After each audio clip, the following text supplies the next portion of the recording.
Hello, everyone. I'm Dr. Liane Henschke, Executive Director of the Tennessee World Affairs Council, a nonpartisan and nonprofit organization that promotes global literacy, international awareness, understanding, and connections to prepare Tennesseans to thrive in an increasingly complex and connected world. Today, we would like to welcome Mona Yacobian, Vice President of the Middle East North Africa Center at the U.S. Institute of Peace in Washington, D.C., and will be hosted by the Tennessee World Affairs Council President Emeritus Patrick Ryan. Please use chat if you would like to ask questions or make any comments. So let me introduce the host of today's webinar. Lieutenant Commander Patrick Ryan is President Emeritus and founder of the Tennessee World Affairs Council. He served as the U.S. Navy for over 26 years as a submariner and intelligence officer.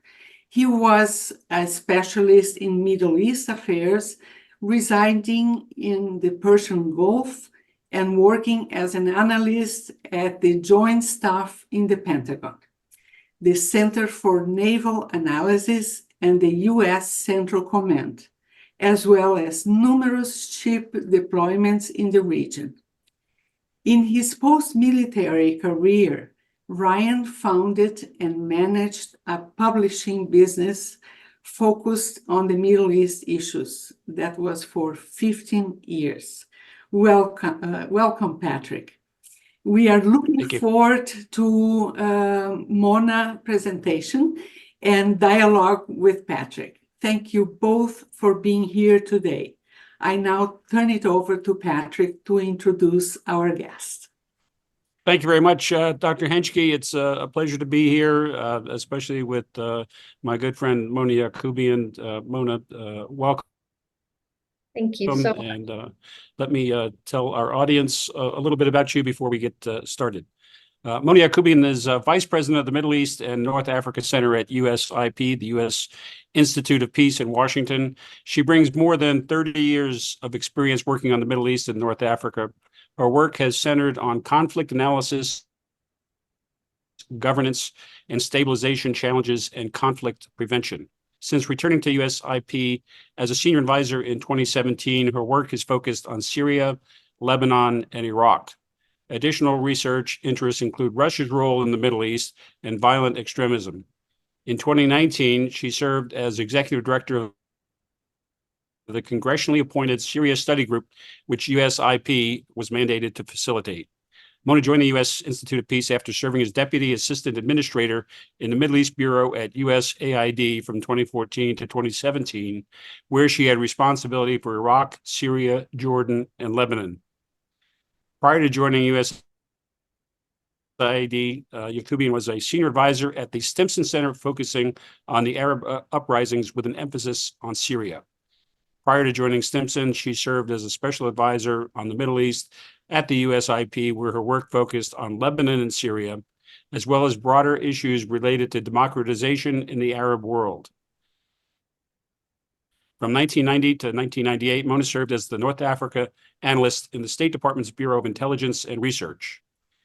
Mona was a Fulbright scholar in Syria, where she studied Arabic at the University of Damascus from 1985 to 1986. She has held an International Affairs Fellowship with the Council on Foreign Relations and is currently a CFR member. She earned a master's in public administration from Harvard University's Kennedy School of Government and a bachelor's in public policy from Duke University. Mona, what an impressive resume you bring to the conversation today as we try to navigate what is an increasingly complex region of the world that has earned American foreign policy attention for decades, and probably never more than currently is the case. Our program today will have some opening comments, remarks from Mona, who has recently traveled to the Persian Gulf, and perhaps she'll share some of the atmospherics of what's happening directly in the region, as well as her expansive knowledge of the region. So, Mona, the floor is yours for your opening comments, and thank you for being here. Thank you so much, Pat, and thanks to the Tennessee World Affairs Council for inviting me to speak with you today. It's a great pleasure to be with all of you, even if virtually. So what I thought I'd do, I want to try and keep my prepared remarks a bit short so we have time for questions and discussion. I'm going to do my best to do that. It is, as you note, a complex topic.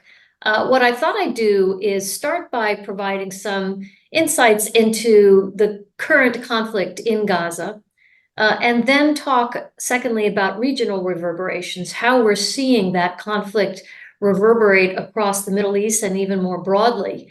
And then maybe conclude with some bigger strategic thoughts on kind of what does this all mean for what I'm calling the emerging order in the Middle East. So starting with the current conflict in Gaza, of course, it dates to the terrorist attack undertaken by Hamas on October 7th of last year. That was a very significant terrorist attack. It led to some 1,200 Israelis being killed, nearly 250 Israelis kidnapped. Currently, the estimates are that there are more than 130 hostages who remain inside Gaza of varying nationalities.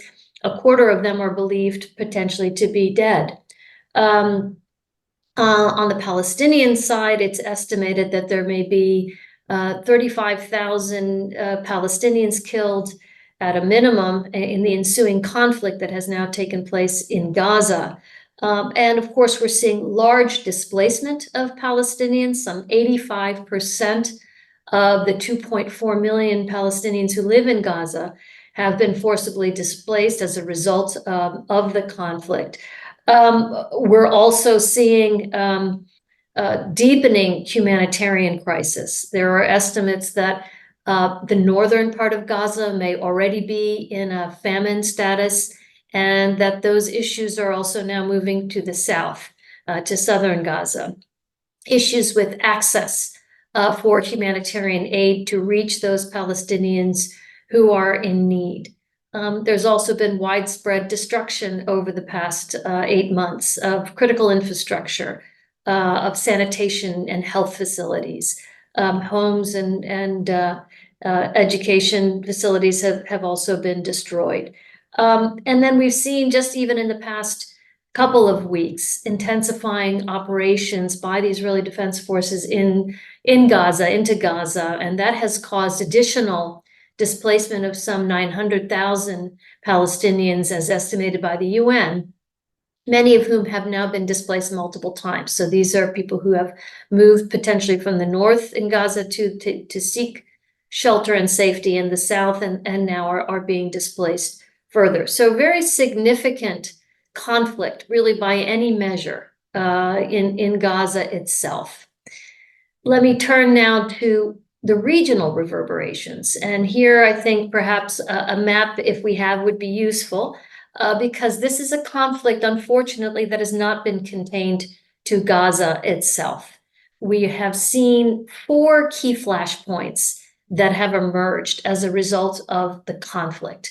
So emerging out of this, we are seeing, I think the first flashpoint that I would highlight is continued skirmishing between Lebanese Hezbollah, a Shiite militant terrorist group in Lebanon, and the Israeli Defense Forces. Hezbollah began to unleash attacks on Israel on October 8th. And we have seen an escalation in that tit-for-tat violence between Israel and Hezbollah, leading to concerns that there could even be a second front opened in this conflict. We've seen very significant displacement, large numbers of Israelis who have been forced to move out of northern Israel because of fear of being caught up in the violence. We've seen large numbers of Lebanese who have been forced to move out of southern Lebanon, also displaced.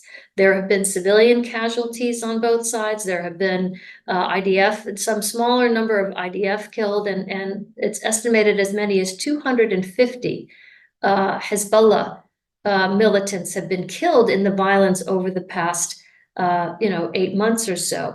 I think the reason I'm highlighting this is, again, I think a concern that this tit-for-tat violence can escalate into full-blown conflict between Israel and Lebanon. That would be devastating by all accounts. This would be a very significant conflict. So that's one area that keeping an eye on. It is a place that the U.S. government is also keeping an eye on, and we're seeing significant and important back-channel diplomacy by the Biden administration to see if there is a way to de-escalate these tensions between Israel and Lebanon. So that's gonna bear close watching.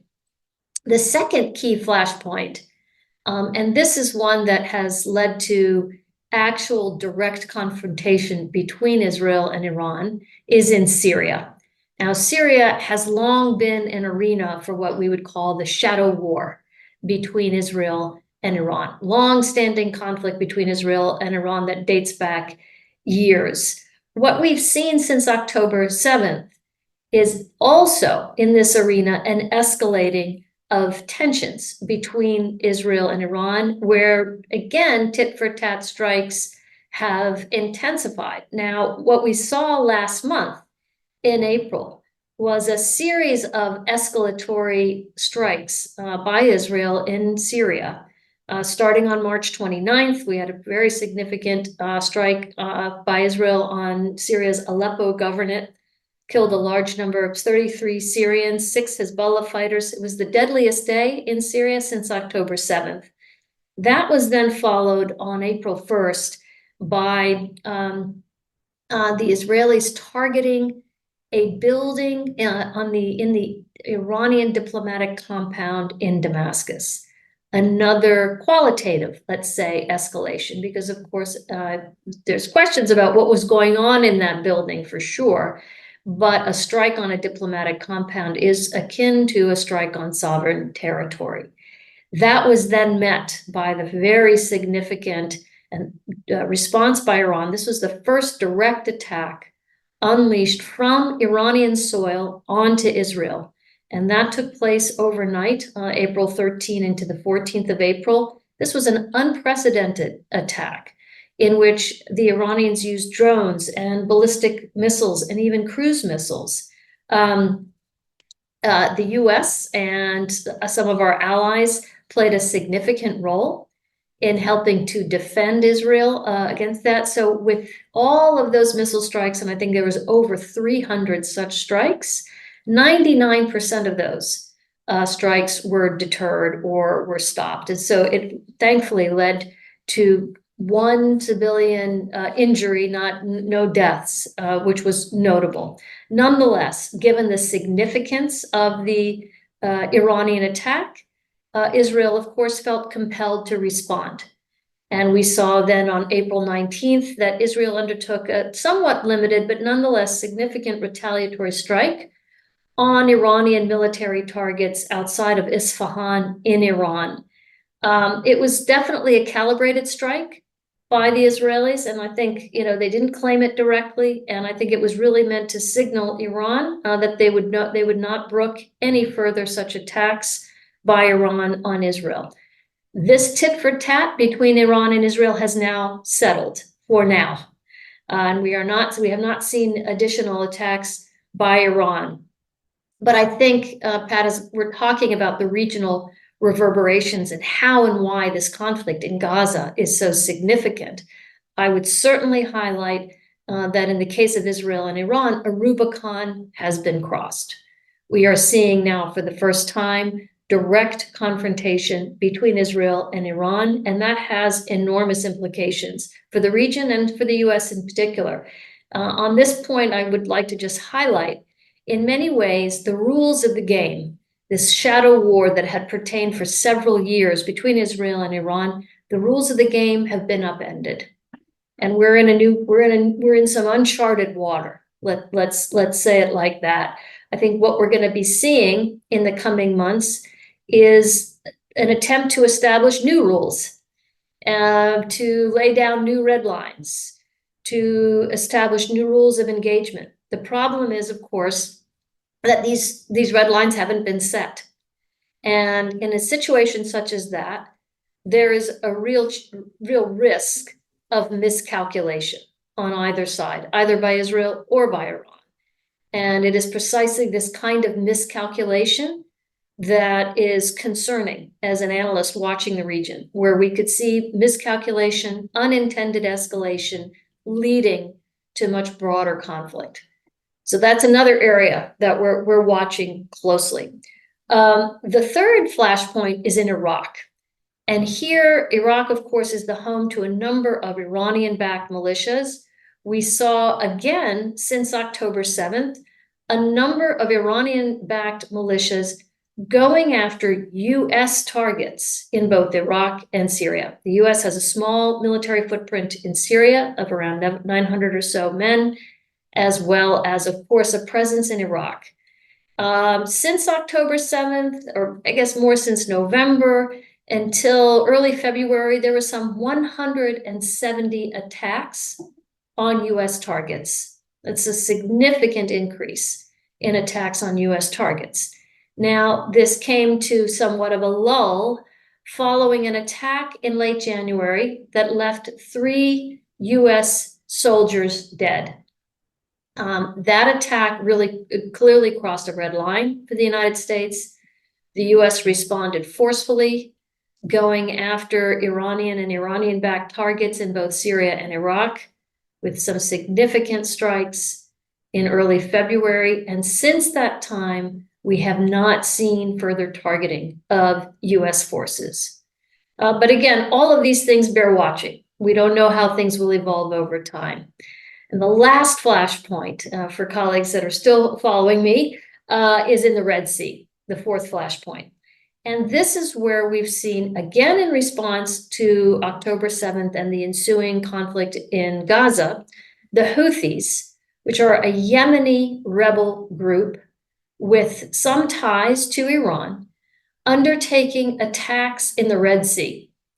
Now, this is important because, of course, the Red Sea is a key global shipping channel. And the Houthis have undertaken attacks on both military and commercial ships, more than 100 such strikes.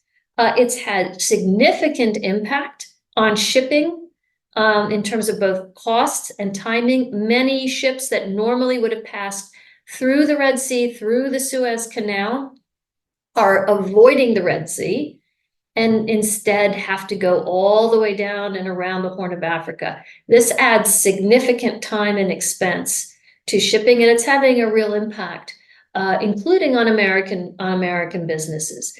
So now, in response to these Houthi attacks, the U.S. has also responded kinetically or militarily to those strikes, going after Houthi targets in Yemen. Unfortunately, while U.S. strikes have certainly degraded Houthi capabilities, we're not seeing a complete stop in these Houthi attacks. Indeed, just over the past weekend, we saw the Houthis targeting an oil tanker. I think it was a Greek-flagged oil tanker. They also have claimed to have shot down a U.S. Reaper drone. So the attacks are continuing. I think in this case, it begs the bigger question of to what extent can U.S. deterrence work against a group like the Houthis, who honestly I think have calculated they have nothing to lose, and so are exploiting and taking advantage of the conflict in Gaza to up their own notoriety and their popularity, quite frankly, at home in Yemen. And so that one is the last one that bears watching. Let me conclude with just some very brief, quick thoughts on, so what does all of this mean? And I think my feeling as an analyst is that the Middle East, even before October 7th, was what I would call a hinge moment. And by that I mean that the old order that has pertained, in my view, for 70 years is collapsing, but a new order has yet to emerge. And so we're seeing a region that is in enormous flux. And I think we can understand Gaza, quite frankly, in that broader context. We're seeing a region that at one time was really dominated by the United States. But over time, we're seeing that US influence has diminished somewhat, and we're seeing the region is really moving into more of what I would call a multipolar era, where regional actors have far greater agency, which may be a good thing, quite frankly, to solve their own problems, to transform the region in a way that they believe will help not only de-escalate tensions, but perhaps promote economic integration and growth. We also have, though, the emergence of China as playing a more notable role in the Middle East, in ways that we have not seen, let's say, 5-10 years ago. And we can't forget Russia. And while Russia has been weakened, in my view, by its invasion of Ukraine, its bandwidth is stretched, it is focused on Ukraine. A weakened Russia, in some ways, is a more dangerous Russia. And we're seeing that play out in the Middle East. We're seeing deepening cooperation between Russia and Iran. And that has very significant and I would say negative implications for stability in the Middle East. So to conclude, I think we need to understand Gaza and its broader regional reverberations in this bigger context. And that, in a way, I've thought of Gaza as a crucible from which the emerging order in the Middle East will be shaped. The US has, in my view, a decisive role to play in helping to shape that order. But it's going to be important, because the challenges ahead are quite daunting, that we see a very well-engaged US in which we bring the best and brightest with respect to our diplomatic prowess, and also that we think about what effective military deterrence looks like in this changing Middle East. I'm going to stop there, Pat, and I welcome your thoughts and questions from you and the audience. Terrific. What a great tour de horizon of the Middle East and what's been happening there in recent months, and where we are in terms of this hinge moment. I couldn't agree more. And we're going to explore that in our conversation here. But before we do, let me ask you to tell us, and I don't want to derail the conversation here, but I think it's important for our audience to understand the U.S. Institute of Peace. And so before we solve all the problems in the Middle East today, can you tell us about the USIP? Some of our audience may not be familiar with its unique charter and where its work in the world and Washington has impact. Yeah, absolutely. Thanks for that, I think, very important question. So USIP was established by an act of Congress in 1984. Our mandate is the prevention, mitigation, and resolution of violent conflict around the world. We are funded solely by taxpayer dollars, whether through a direct appropriation from Congress or through what are called interagency agreements with the State Department, with USAID, with the Department of Defense. We have certainly our headquarters in Washington, and I would invite any and all members of the Tennessee World Affairs Council, if you are in Washington, come and visit us. We have exhibits in our building. It's a beautiful building, and we would welcome people coming in to visit. But we also have presence around the world. So we have field presence in 19 countries. For the Middle East, we have a field presence in Iraq, our longest standing field presence, some 20 plus years that we've been on the ground in Iraq. We also have field presence in Libya and in Tunisia. The last thing I'll say about USIP, we bring distinct capabilities to bear. In a way, we sort of amplify and extend the ability of the US government to address challenges across the globe, to project influence. So our capabilities stem from in areas of prevention and mitigation of conflict. We do a lot of work with the building of inclusive peace processes. We do work on accountability. So and dialogues at the community level. We also work at the national level. So a very rich set of activities that we're engaged in around the world. Terrific. And let me acknowledge the debt of the Tennessee World Affairs Council to USIP. Big hat tip to Mona and the leadership and the staff there. For many years now, their education outreach program has helped the World Affairs Councils, not just here in Tennessee, but across the country. They've hosted the Academic World Quest competition, which is a high school education program that the Tennessee World Affairs Council has participated in. We also nominated a Peace Teacher of the Year to USIP, and there was a rich program and resources for a teacher from here in Williamson County. So big hat tip to USIP, not just for the work they do abroad and working to prevent conflict, but also to educate Americans about U.S. foreign affairs. So thanks for that, Mona. Okay, let's get back into the thick of it here. And I'm going to recommend your March article in The Hill to our viewers about Gaza as a crucible for the New World Order. And we'll have the link to that article in the comments section and for the recording in the YouTube notes. In that article, you advanced the view that after decades of American leadership in the region, we're now at an inflection point, what you call the hinge. Can you summarize how the United States role has evolved?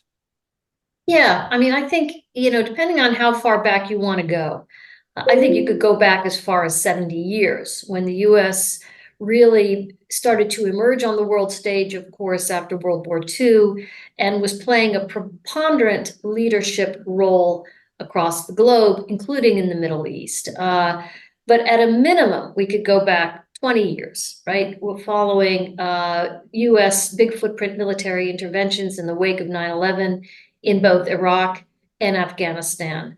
The US at that time really wielded the preponderance of power and influence in the Middle East. Now, a lot of that was wielded through our military prowess, right? Looking at that region and addressing it through, I would say, a military security, counterterrorism focused lens. What we've seen in the intervening years, and why I'm calling this a hinge moment, is we've seen a distinct shift or rupture from that past, where, as I noted, we're seeing now, I think I'd say, two key dynamics that are really important to bear in mind. And by the way, I think, Pat, these are dynamics, and this hinge moment is not just in the Middle East. I mean, I think it's a global hinge moment is how I would frame it. One is relates to, as I noted a little bit earlier, the growing agency of middle powers. In the case of the Middle East, powers like Saudi Arabia, Turkey, the United Arab Emirates. These are countries that are, over time and with, frankly, the diffusion of power, finding that they have greater agency, greater ability to project influence, to solve problems in the way they feel needs to be, that these challenges need to be addressed, to de-escalate tensions. There are several examples that we have seen of this in the Middle East. Maybe one of the most interesting ones is the normalization between Saudi Arabia and Iran, which was brokered largely by Arab countries, by Iraq, by Oman, and then the Chinese came in and kind of claimed credit for this. So there's the rising agency, and in part, I should say, it is also in response to a view in the region that the United States is either pivoting away from the Middle East or is not reliable as an ally. And we've had instances, I point out even in the short piece that you referenced, and thank you for referencing it, in The Hill, instances in which attacks, in the case of, for example, Saudi Arabia, on a major Saudi oil facility, was not met by any sort of US response or defense. I think this attack dramatically changed the calculus of countries like Saudi Arabia. The other is the somewhat chaotic withdrawal from Afghanistan in 2021. where again, I think the view in the region is that the US is really pivoting away from the Middle East, is withdrawing, and is not a reliable ally. And therefore, these countries have decided that they need to rely more on themselves. The other dynamic is, as I noted, the rise of China. And I think we're seeing this, of course, globally. We're seeing it in the Middle East. I would argue that China remains very risk averse in the Middle East. So the relationships that China is building are largely economic. They're less strategic. They're less in the defense realm, but nonetheless, it's something that really bears watching. And of course, Russia, which has had a long-standing role in the Middle East. Russia dramatically upped its influence, I would argue, in 2015 when it intervened in Syria on the behalf of Syrian President Bashar al-Assad, whose regime, of course, was under fire by opposition elements, and this is, of course, following his very brutal crackdown in the wake of what some call the Arab Spring. I prefer the Arab uprisings.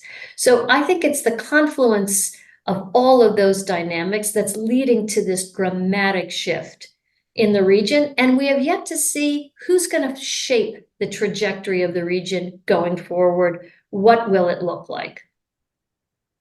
Sure. Well, you raised some points that suggest that this should be a 3-hour seminar, not a 1-hour webinar. But these are all excellent aspects of what's happening in the Middle East that we all should understand and dig deeper into. Let me remind our audience that we invite your questions. We'll turn to your questions here shortly. Please put them in the Q&A tab at the bottom of your Zoom screen. Mona, you talked about two roads ahead in the Arab-Israeli conflict in your Hill article, and the conflict and the wider region after years of the U.S. trying to manage quote unquote the unresolved peace process. What are these two paths that you suggest? Yeah, so not to be overly simplistic, but I do think in a way, in this case, it is important to sort of sketch the very bold outlines of the two directions really this could go. As you note, in the piece, I have noted that the U.S. posture on the Israeli-Palestinian conflict in the absence of a political settlement has been to sort of muddle through and manage in the immediate term various tensions that may arise. I think we're at a defining moment in that conflict. And the two paths are, one would be a path toward, first, a lasting ceasefire in Gaza, and from there, a movement toward some kind of political horizon defined by some level of Palestinian governance and security in the region, in Gaza and the West Bank. This would then attract Arab support, particularly Gulf support. And we could also see the pathway which had started before the October 7th attack toward normalization of Israel with other Arab countries. Now, we've seen some normalization occur between Israel and some of the Gulf states with the Abraham Accords. But the big kahuna, the country that was outstanding, is, of course, Saudi Arabia. And Saudi Arabia, in many ways, is the center of gravity in the Middle East. A normalization between Israel and Saudi Arabia would be game-changing.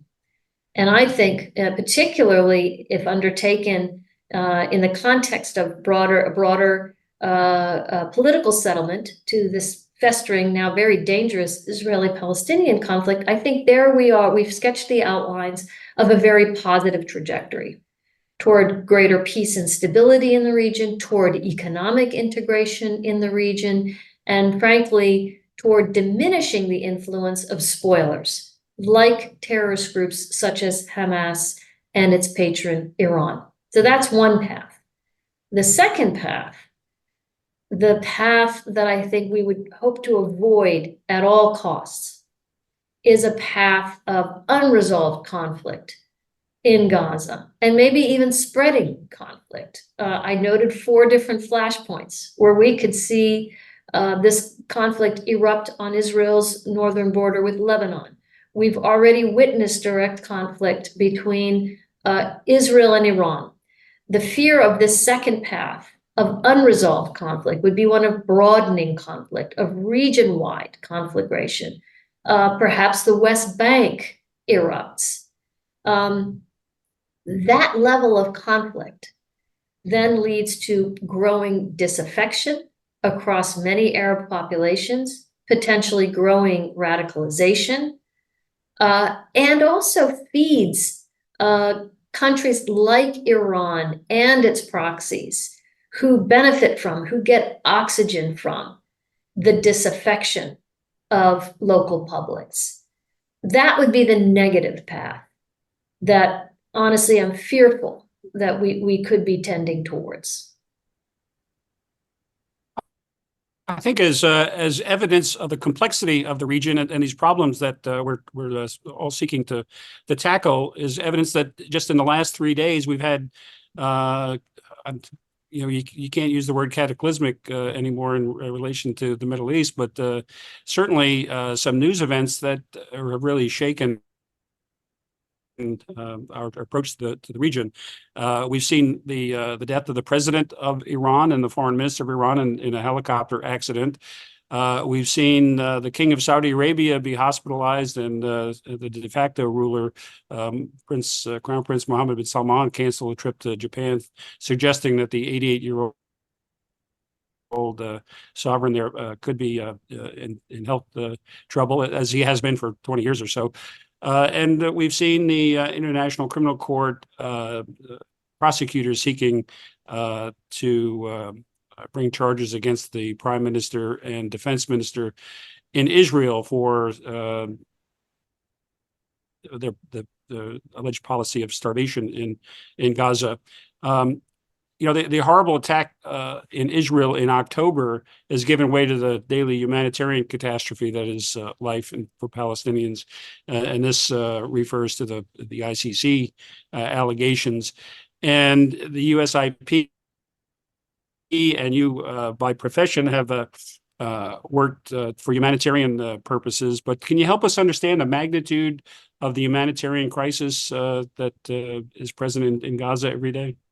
Yeah, no, it's quite significant. Again, levels of hunger and food insecurity bordering on famine, already in the north and likely spreading to the south. Lack of sufficient medical supplies, even for basic healthcare, medical care, and emergency care. Concerns about lack of clean water and clean sanitation, because many of these critical infrastructure facilities have been damaged or destroyed in the conflict. We're entering now into the hot summer months, and so there's growing concern about disease, the spread of disease, cholera, etc.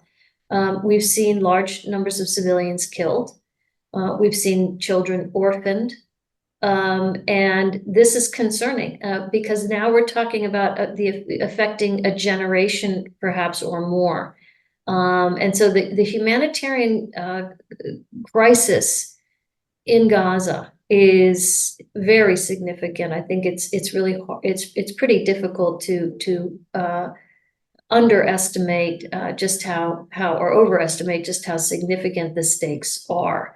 And again, I think these are issues that have long-term implications. I mean, just the UN, for example, estimates that already, if the conflict were to stop today, it would take 8 years to clear the rubble as a result of the conflict. There's also the issue, Pat, I'm sure you're familiar, having worked in the military, of unexploded ordnance and the various challenges that presents. So there's just an enormous set of challenges to early recovery, immediate stabilization in Gaza that, if not addressed, really can lay the seeds for longer term insurgency with the lack of governance and security being well established. And I think this is increasingly a concern of our government and even other key elements in the Israeli security apparatus who are raising the same concern about what's the plan, how to go forward. Right.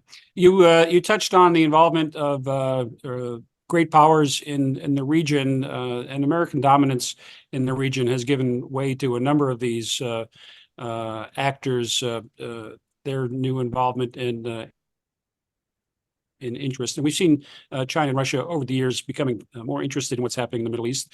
China, especially regarding energy security, but now getting more involved in political military affairs. And Russia, certainly with its relationship with Syria, as you pointed out during the uprising, and further involvement now with its relationship with Iran. Can you tell us a little bit more about how you see the outside powers impacting this hinge moment, this crucible of a new order? What can we expect to see ahead without calling on you to be a prognosticator? At least tell us where you see their interests lie. Indeed, I warned you off of that in our early discussion, but no, I'm happy to give it a shot here. Look, I think in a multipolar Middle East, we are, by definition, going to see many different powers seeking to assert themselves, assert their interests. That has the makings of more instability, quite frankly, and I think that is one of the characteristics of a multipolar world and a multipolar order, is that there is often greater instability. There are countries that may band together in order to block other countries. I think as I said, I think we're seeing China in particular seeking to exploit any openings that it can to increase its influence in the region.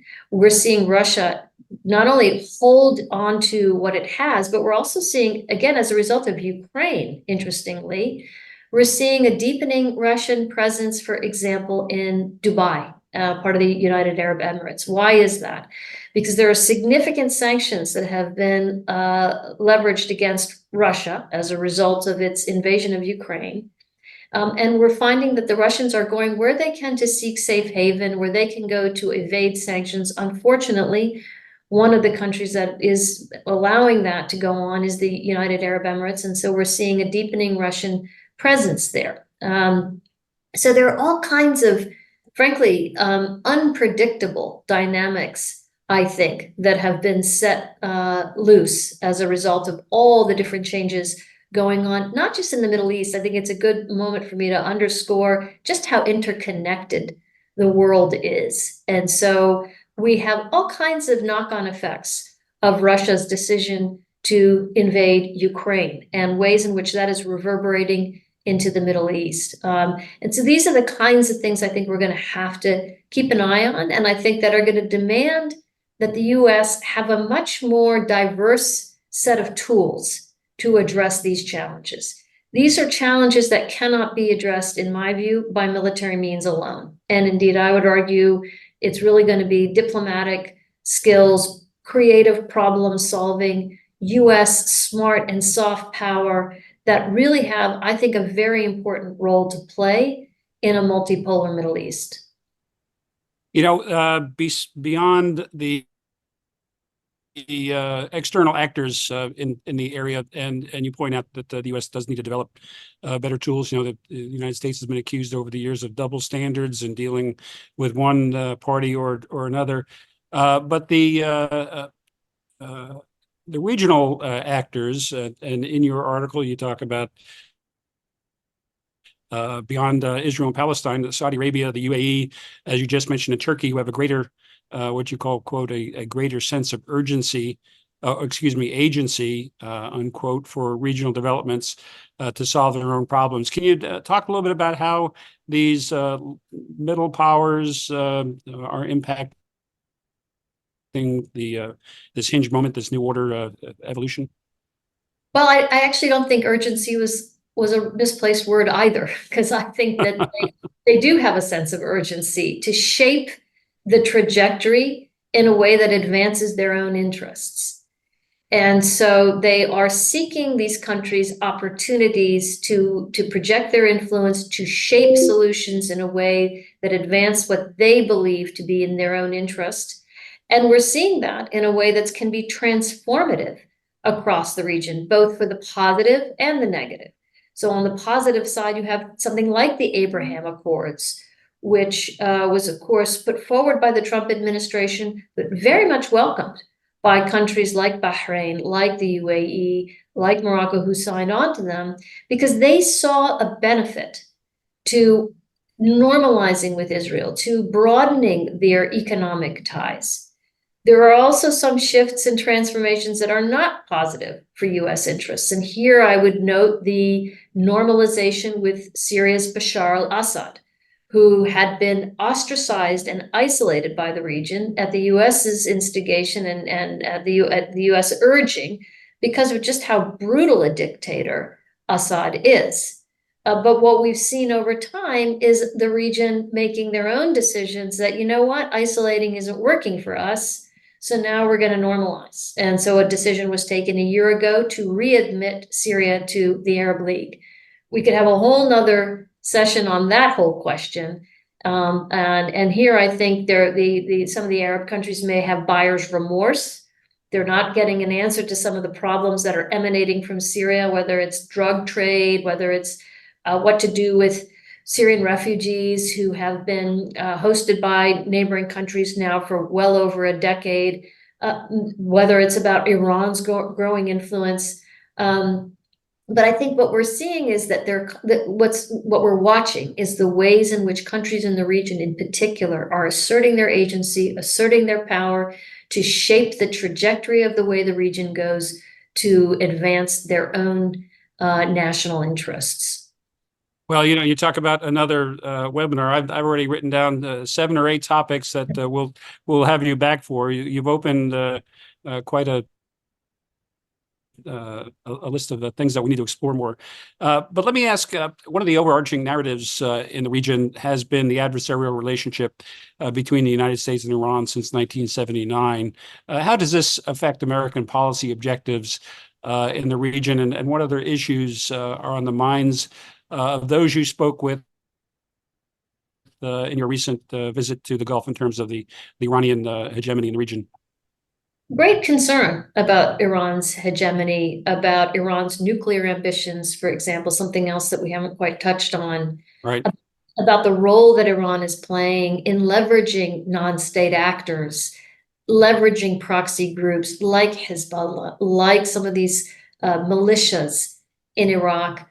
This is not to the liking of moderate Arab countries. However, I think they feel in the absence of a coherent, long-term, let me underscore that, long-term and committed strategy by the United States to engage in this part of the world to help shape the trajectory in a positive direction, they are looking toward de-escalation with Iran. There is concern. They don't want to be caught in the crosshairs of some kind of a grand battle between the United States and Iran, or between Israel and Iran, for that matter.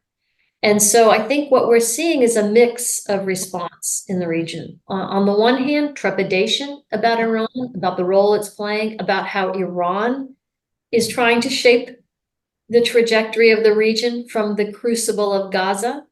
But on the other hand, a sort of, I think, an understanding that they're also not interested in region-wide war. They're not interested in a region-wide conflagration. And so they are looking at how to de-escalate, how to bridge between Iran and its proxies and other elements in the region. So I think it's a mixed bag. There's a resignation, I think, on a level that Iran is there to stay. It's a hundreds-year-old, if not thousands-year-old civilization. And I think the region is trying to figure out a way forward that does not result in the region becoming embroiled in wide-scale conflict. Over the last 8 years, we've seen 2 different American administrations dealing with the Middle East. So the approaches to the Middle East foreign policy have been colored by the occupant of the Oval Office. Without getting you or the USIP in any hot water here, what do you see as, especially in regard to your recent visit to the Gulf and possibly some reaction there, concerns about the impact of the U.S. elections ahead? Well, of course, the Middle East, like the rest of the world, is watching closely what happens in the U.S. I will say this is a question that comes up not just in my travels to the Middle East, but also travels to Europe and elsewhere. People are watching very closely our election year And I think the question is really more, less about who wins and who doesn't win, and more about what does continuity, how to instill some level of continuity in sort of U.S. grand strategy in the region. I think that's really what folks have an eye on. They're looking for predictability, they're looking for continuity. And frankly, in the Middle East, as I said before, I think they're looking for signals that the U.S. will remain committed and engaged in this part of the world, and that the U.S. will be engaged not just in the sort of short term and for politically expedient reasons, but will actually be engaged over the long term. Okay, let me turn to a couple of questions. I'll have one at the end here, but Scott asks, he describes the U.S. Involvement in the region in terms, it sounds like a poker game of putting chips in, and we seem to be withdrawing our chips, and others like China and Russia may be increasing the stakes at the table. He talks about follow the money as being important in the region. Do you expect the trend of declining U.S. persuasion and the rise of other players and their motives to rise? You talked a little bit about China and Russia, but maybe if you can talk about the it sounds like the input of wealth into the region, or at least, the U.S. Footprint military wise has certainly decreased. We had the shift to Asia under the Obama administration. So in terms of stakes at the table, where do you see the trends going? Well, I think again, TBD. I mean, I think we're in a moment where we can, I think, explicitly decide that this is a part of the world that is important and that we need to remain engaged in. I mean, I think the question is an interesting one about, who's putting chips on the table, who's investing. And it is interesting to see how the Chinese are engaging, in the sense that they are putting many more of their stakes on engagement in economic commercial ventures. When President Xi visited Saudi Arabia maybe a year or so ago, my understanding was he brought hundreds of Chinese businessmen with him as part of his delegation. So they are looking to project power and influence in a variety of ways. The U.S., our U.S. commercial sector, understandably, doesn't have quite the same level of interest in the Middle East, although that too may be changing. I mean, let's look at how the Middle East is also injecting its influence into important economic and tech sectors. And here I would raise the notion of both Saudi Arabia and the UAE investing in artificial intelligence, which is, of course, the hottest of the tech sectors. So Sure. As to where things go, I really think it is going to be about an explicit decision by the U.S. Now, not only are we going to up the ante, but again, we're going to diversify how we engage in this part of the world. That is, to my mind, a decision that has yet to be taken, but that if it is, I think it will result in the U.S. Having more influence and being able to shape the trajectory of this multipolar region in a way that more adheres to U.S. national security interests. We have a question from Ambassador Charles Bowers, former board member of TENWAC. He asks if you see a solution in the Israel-Palestine conflict other than a two-state solution, and he asks if you've got any comments about the New York Times Magazine article about Israeli action in the West Bank regarding settlers and so forth. Well, on the latter, I mean, I think this is something that that myself and other analysts have been tracking for some time, which is kind of growing tensions and the settler violence in the West Bank. We've seen the U.S. actually now respond to that with some limited sanctions. But it raises much bigger questions and concerns about stability in the West Bank. And again, is this another flashpoint? I didn't include it in my list of 4, but honestly, it probably should be in that list that could explode in ways that would be very destabilizing, certainly for the Palestinians, but I would argue also for the Israelis.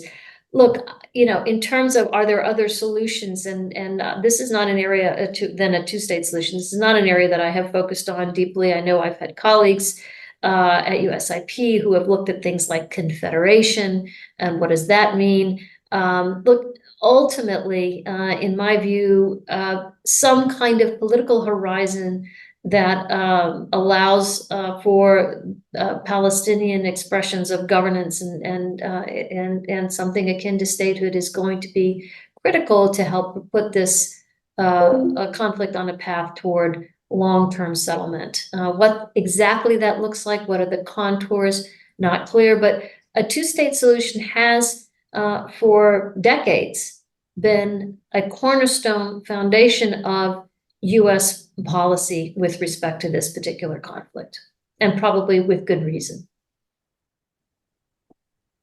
Okay, last question for you, Mona Yacoubian, Vice President at the USIP for Middle East and Africa.